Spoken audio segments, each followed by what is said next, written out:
ఈ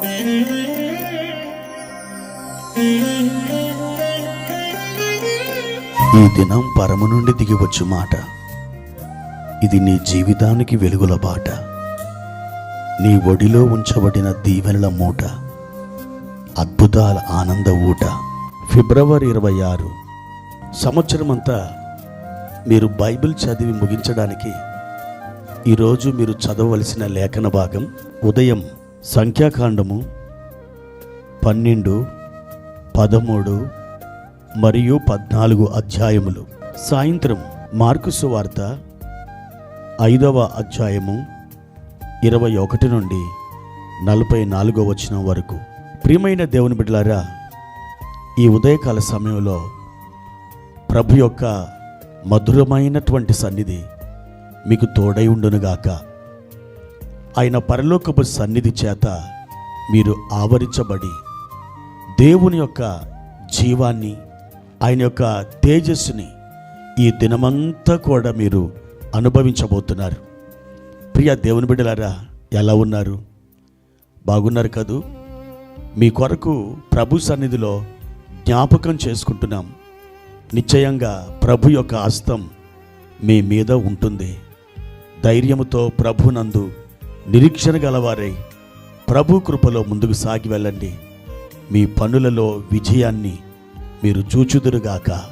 ప్రియమైన దేవుని బిడ్డలారా, ఈ ఉదయకాల సమయంలో ప్రభువారు మనకి ఏర్పరిచిన వాక్య భాగాన్ని చదువుకుందాం. ప్రకటన గ్రంథం 1వ అధ్యాయము 18వ వచనం.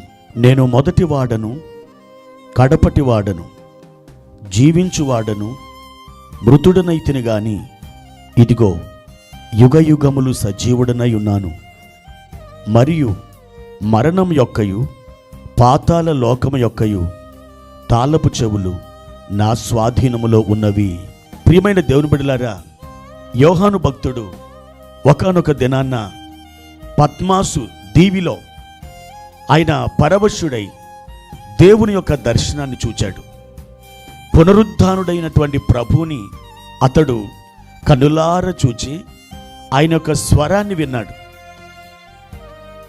3.5 సంవత్సరాలు ప్రభుతో తిరిగి, ప్రభుతో సువార్త ప్రకటించి, ప్రభుతో విశ్రాంతి తీసుకొని, ప్రభుతో నడిచి అనేక అద్భుతాలు చూచి ఆయన రొమ్మున ఆనుకున్నటువంటి ఈ యోహాను భక్తుడు ఈ పద్మాస్ దీవిలో ప్రభు యొక్క పునరుత్థాన దర్శనాన్ని అతడు చూస్తూ ఉన్నాడు. కానీ ఇంతకుముందు తాను చూచిన ప్రభు వేరు, ఇప్పుడు కనబడుతున్నటువంటి ఆ ప్రభు వేరు అన్నట్టుగా ఉంది. ఎందుకంటే మనుష్య కుమారుని పోలిన ఒకరిని చూచితిని అని యోహాను భక్తుడు సాక్ష్యమిస్తున్నాడు. ప్రియమైన దేవుని బిడ్డలారా, ఆయన తన పాదముల మట్టుకు దిగుచున్నటువంటి ఒక వస్త్రాన్ని ధరించుకుని ఉన్నాడు. ఆయన యొక్క రొమ్ముకు ఒక బంగారు దట్టి కట్టబడి ఉంది. ఆయన యొక్క నేత్రములు అగ్నిజ్వాలల నేత్రముల వలె ఉన్నాయి. ఆయన ముఖం సూర్యుని వలె ప్రకాశిస్తూ ఉంది. ఆయన నోట నుండి 2 అంచులు గల వాడి అయిన ఖడ్గం ఒకటి బయలుదేరుతూ ఉంది. ఆయన పాదాలు అపరించి వలె మెరుస్తూ ఉన్నాయి. ఇలాంటి అద్భుతమైనటువంటి ప్రభువారిని ఆ ద్వీపములో చూసినటువంటి యోహాను ఆశ్చర్యపోయాడు. అంతేకాదు, చచ్చిన వాని వలె పడిపోయాడు. అప్పుడు ప్రభు అని యేసుక్రీస్తు వారు తన కుడి చేతిని యోహాను మీద ఉంచి, భయపడకుము, నేను మొదటి వాడను, కడపటి వాడను, నేను సజీవుడను, మృతుడనైతిని కానీ ఇదిగో యుగయుగములు సజీవుడనై ఉన్నాను అని చెబుతూ ఒక మాట చెప్పారు. ఆ మాట ఏంటంటే, మరణము యొక్కయు పాతాళ లోకము యొక్కయు తాళపు చెవులు నా స్వాధీనములో ఉన్నవి అని ప్రభువారు యోహానికి ప్రకటించుకున్నారు. అవును నా ప్రియమైన దేవుని బిడ్డలారా, దేవుని చేతిలో అనగా మన ప్రభు అయిన యేసుక్రీస్తు వారి చేతిలో ఒక తాళపు చెవుల గుత్తి ఉన్నది. ఆ తాళపు చెవుల గుత్తిలో ఒకనొక తాళం నీ సమస్యకు సరిపోయినటువంటి తాళముగా ఉన్నది. మీ జీవితంలోని ప్రతి క్లిష్టమైనటువంటి పరిస్థితికి ఆయన దగ్గర ఒక అద్భుతమైనటువంటి తాళపు చెవి ఉన్నది. ఈరోజు ఈ మాటలు వింటున్న నా ప్రియమైన దేవుని బిడ్డలారా, నువ్వు ఏ సమస్యతో నీ జీవిత దినాలని గడుపుకుంటున్నావో, ఏ బాధతో నువ్వు అల్లాడిపోతున్నావో, ఏ అస్వస్థతతో నీవు కుమిలిపోతున్నావో, బెంబేలెత్తిపోతున్నావో, దేవుడు అంటున్నాడు, నా బిడ్డ నువ్వు భయపడకు.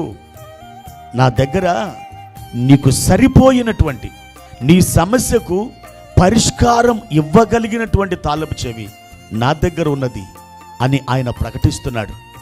క్రీస్తునందు దేవుని బిడ్డలారా, మీరు ఆయన యందు నిరీక్షణ ఉంచినట్లయితే తప్పకుండా మీ సమస్యని పరిష్కరించగలిగిన ఆ తాళపు చెవిని ఆయన వెలుగులోనికి తీసుకొని వస్తాడు.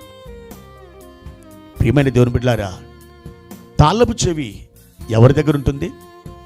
ఒక ఇంటి యజమాని దగ్గర ఉంటుంది, ఒక అధికారి దగ్గర ఉంటుంది. ఆ తాళపు చెవులను మనం ఎవరికి అప్పగిస్తాం? ఒక నమ్మదగిన వ్యక్తికి అప్పగిస్తాం.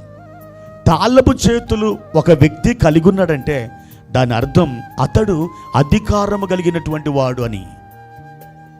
ప్రభువైన యేసుక్రీస్తు వారు చెప్పారు, ఇదిగో భూమి మీదను పరలోకమందును నాకు సర్వాధికారం ఇవ్వబడి ఉన్నదన్నాడు.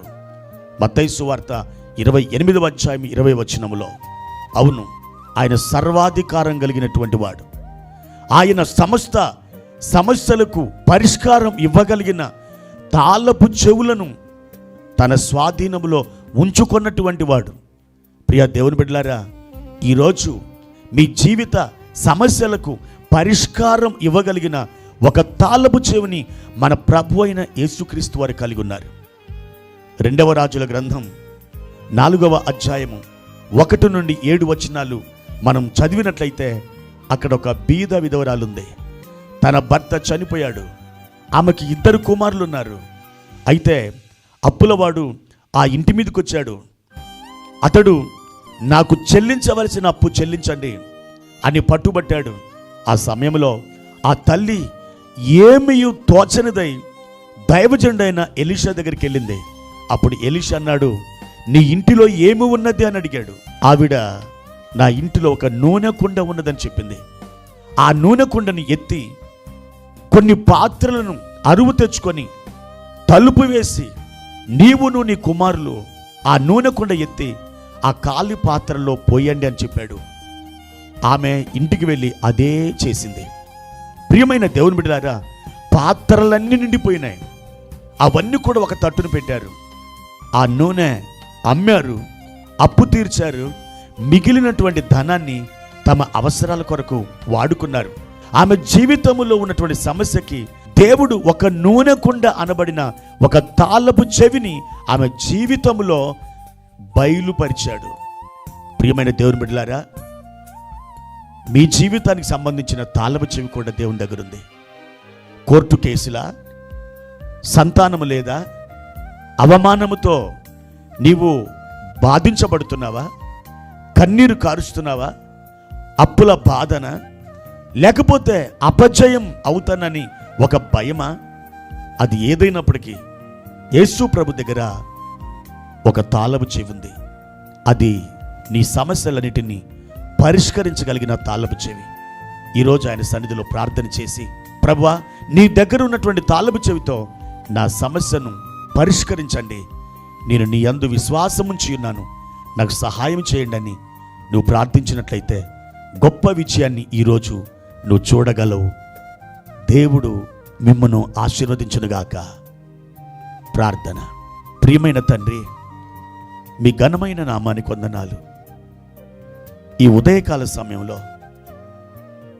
మా జీవితానికి సంబంధించిన తాళపు చెవి, మా సమస్యలను పరిష్కరించగలిగిన అద్భుతమైన తాళపు చెవి మీరు కలిగి ఉన్నందుకు మీకు కృతజ్ఞత స్తుతులు చెల్లిస్తున్నాం. మా నాయన, ఈ ఉదయం మా ప్రియులను ధైర్యపరచండి, వారిని మీరు లేవనెత్తండి, మీరు బలపరచండి, ఆదరణ ఇవ్వండి, స్వస్థత దయచేయండి, అద్భుతాలు జరిగించండి, మేలులతో నింపండి. మీ కృప, అనుగ్రహ, ఐశ్వర్యముతో నింపి మహిమ పొందమని యేసు నామములో అడిగి వేడుకుంటున్నాము తండ్రి. ఆమెన్.